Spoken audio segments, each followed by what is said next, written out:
Mesdames et messieurs, bienvenue sur gms.sn. Comme tous les week-ends, votre magazine Récap News vous récapitule l'essentiel de l'actualité de la semaine. Voici le sommaire.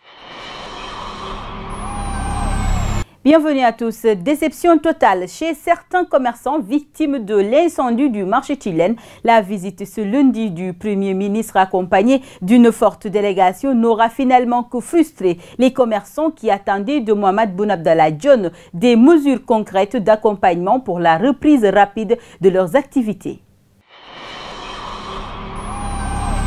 Soutien à Macky Sall, la dame du premier magistrat de Ziguinchor dément et apporte des précisions sur le sens de l'association qu'elle vient de porter sur les fonds Battisto. Vous entendrez les précisions d'Aminata Gassama.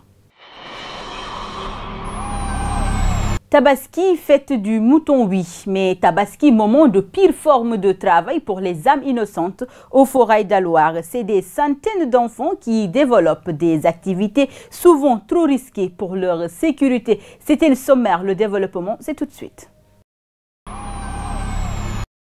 Venu constater l'ampleur des dégâts causés par l'incendie du marché Tilène de Ziguinchor, le Premier ministre Mohamed Boun Abdallah Dionne, accompagné d'une forte délégation, a effectué la visite sur les lieux du sinistre. Une visite mise à profit par le maire de Ziguinchor, Abdoulaye Baldé, pour proposer des solutions fortement appréciées par les commerçants. C'est vrai que nous avons tabac marché tout de suite, même s'il y a même si nous avons des projets, nous avons des partenaires. C'est vrai qu'on ne peut pas reconstruire le marché tout de suite, mais on a des projets et des partenaires. S'il le faut, on vous donnera de l'argent pour que vous le fassiez vous-même ou que la mairie le fasse. Mais quoi qu'il en soit, on va s'arrêter. Donc on a ces deux solutions-là. Mais je pense que nous Pour sa part, le Premier ministre a mis entre les mains des commerçants une alternative outre que celle proposée par l'édile de Ziguinchor. Monsieur le maire Abdoulaye Baldé, mon frère, damay dalal sa xel. Nee nga yaa ngi liggéey ak ay partenaires. Duñ la bàyyi ngay wuti partenaire. Monsieur le maire Abdoulaye Baldé, je vais te rassurer. Je t'ai entendu dire que tu vas trouver des fonds auprès de tes partenaires. On sait que tu as des relations, mais c'est l'État qui va se charger de la reconstruction de ce marché. Je peux dire d'ores et déjà que le cœur du président Macky Sall est plus que jamais pour la Casamance, pour son développement. Et c'est pourquoi il nous a demandé de venir pour annoncer ici que très prochainement, dans les 2 mois à venir, le marché de Tilène sera entièrement reconstruit pour en faire un marché sous-régional. Des solutions du gouvernement perçues comme une pilule amère par un certain nombre de commerçants, obligés de laisser voir leur déception. Marché bi nak tay xalé yi tay joy kessé mo len déssé amuñu dara suñu état tas na suñu yaakar suñu état ci bopum tas na suñu yaakar parce que yaakaaroon les victimes qui sont là n'ont que leurs yeux pour pleurer car l'état vient encore une fois de décevoir.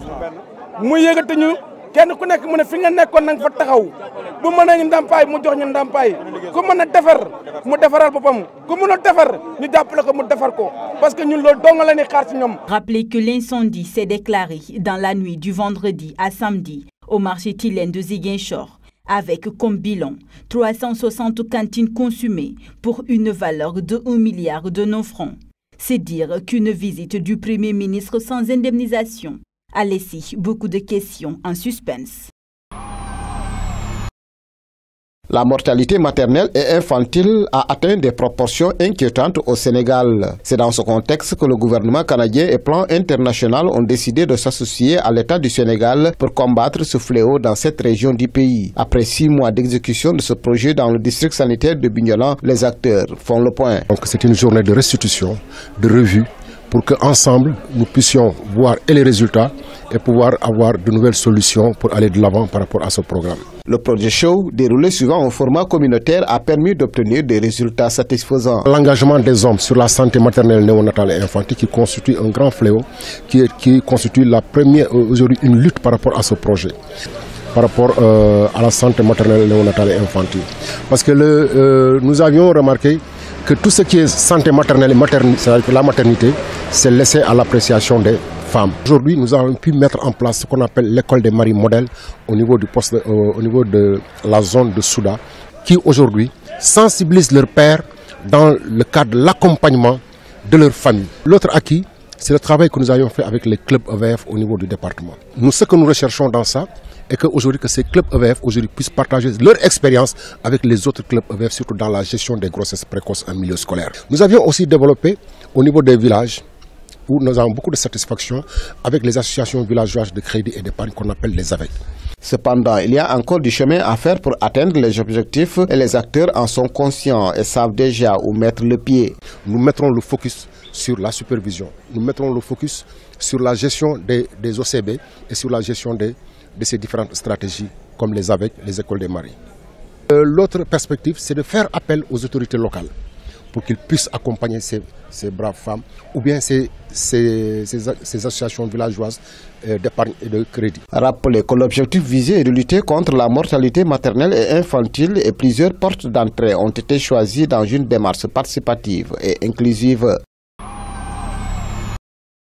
Mon mouvement, en fait, ce n'est même pas un mouvement, c'est une association qui s'appelle IDI. IDI, ça signifie Initiative pour le développement, expertise et expansion par l'innovation. Alors, le prétexte de la création de cette association, c'est que pendant plus de 10 ans, on a toujours fait du bénévolat pour le développement des femmes à la base, au niveau communautaire. Et dans les premières années, on le faisait par nos propres moyens. À un moment donné, c'était devenu assez lourd et on est allé rencontrer des ONG. Et ces ONG-là nous ont dit que si vous n'avez pas de documents juridiques institutionnels, nous ne pouvons rien faire pour vous. Nous vous conseillons d'aller carrément en association. Alors, on est allé voir d'autres amis qui sont des pharmaciens, des médecins, il y a des architectes, il y a des administrateurs. Et on est, je crois, 30 personnes à créer cette association-là qui n'a rien de politique. C'est une association de développement qui veut jouer un rôle d'interface entre les organisations communautaires de base et les institutions. Et je sais qu'au Sénégal, en tout cas je ne sais pas ailleurs, mais ici les institutions ne financent pas des projets politiques. C'est des projets institutionnels de développement qui sont financés. Donc je pense que ça, c'est un mauvais procès. On a vu l'année dernière, pas l'année dernière, mais l'année passée, il y avait une pénurie de moutons. Vraiment, c'était très très difficile à Ziguinchor. C'est pour cela, vraiment, cette année, on a dit vraiment, même si on ne vend pas les moutons, mais au moins amener les moutons, exposer les gens, voir les moutons. Savoir que vraiment, la solution, n'importe quelle personne peut élever un mouton chez lui. Ouais, de un. Bon, de deux, c'est aussi vraiment, la région, elle a tout, elle a tous les potentiels qu'il faut pour élever. Ouais. C'est pour cela, cette année, cette bâche-là est là. Mais justement, élever, c'est difficile pour certains. Qu'est-ce qui fait la difficulté de l'élevage? Ouais, bon, en fait, la difficulté de l'élevage, de un, c'est l'alimentation. L'alimentation en première. Parce que l'accès du bétail, l'aliment du bétail, elle est difficile, très difficile. Arriver à destination, elle est excessivement chère. Peut-être ça pousse aux gens aussi de ne pas élever. Parce que si tu achètes un sac de ripasse à 9 000 francs, 10 000 francs, vraiment, tu dis que ça ne vaut pas le coup. Un sac d'arachide de paille à 7 000 francs, ça n'a jamais eu à Ziguinchor. Mais cette année, juste au mois de début de juin, on a commencé à vendre le sac de paille à 5 000 francs, 6 000 francs. Vraiment, ça, c'est très très difficile. Ça pousse les gens de ne pas élever parce que les dépenses sont colossales. Mais maintenant, on veut attirer l'attention des autorités, vraiment de penser aussi à la région, aussi vraiment de faciliter l'aliment bétail pour au moins les gens puissent élever. Voilà, parce que ça, l'espace aussi, ça compte. Bon, Ziguinchor, machallah, il y a des... bon, après les anciens lotissements, il y avait d'espace. Mais par rapport actuellement des espaces maintenant, des maisons de maintenant, tu ne peux pas élever certaines qualités de moutons. Juste, tu peux élever une ou deux moutons, au moins pour t'en servir toi et peut-être ton frère ou ton cousin. C'est dur pendant 7 mois, 8 mois d'élever. Mais arrivé au période du Tabaski, si les gens courent, toi au moins, tu as l'esprit tranquille. Et de un, tu vas manger de la viande vraiment propre et vraiment rassurant que le mouton que j'ai élevé, c'est moi qui l'ai élevé, qui l'ai vacciné, qui les entretenir, vraiment, maintenant tu manges quelque chose que tu saches que tu es vraiment content, quoi. En cette période de Tabaski, de petits boulots se créent au Forail d'Aloir, comme la vente de cordes et les laveurs de moutons. La plupart des personnes qui font ce travail sont des enfants. Ces derniers, le peu d'argent qu'ils gagnent suffit pour subvenir à leurs besoins. Je suis venu vendre des cordes. Actuellement, j'en ai vendu 2. L'unité, c'est à 100 francs. L'argent que je récolte ici, c'est pour mon goûter.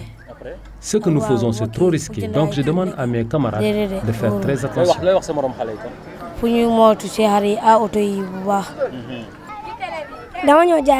Je suis là pour vendre des cordes à 100 francs l'unité. Depuis ce matin, j'en ai vendu 4. Et puis, l'argent que je gagne ici, c'est pour acheter des vêtements. Toutefois, la présence des enfants dans ce forail est dénoncée par certains adultes qui trouvent que ce travail est trop risqué. Parce que c'est pas sûr. Même pas les véhicules, mais les moutons sont dangereux. Parce que les moutons sont dangereux. Ces temps-ci, on a entendu à la radio, je ne sais pas quelle radio, un mouton qui a tué un enfant. Vraiment, ça, on déplore ça. Vraiment, ça, on n'est pas du tout content. Mais bon, l'enfant, c'est l'enfant. Le danger que toi, tu vois, le grand, lui, il ne peut pas le voir. Voilà, lui, il voit seulement que le plaisir. Et ils sont là jusqu'à des heures tardives. Jusqu'à des heures tardives des fois, jusqu'à 11h, minuit des fois. Mais vraiment, ça, on ne le sait pas.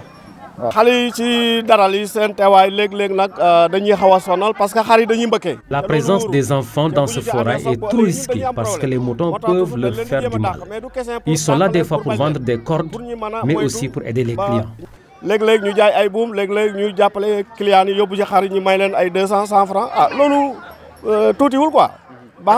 Malgré tous les risques auxquels elles sont exposées tous les jours, ces âmes innocentes trouvent en ce travail une sorte d'épanouissement. L'essentiel pour elles, c'est gagner de l'argent et pouvoir subvenir à leurs besoins. Voilà, c'est la fin de ce magazine. Je vous retrouve la semaine prochaine pour un nouveau Recap News. Au revoir.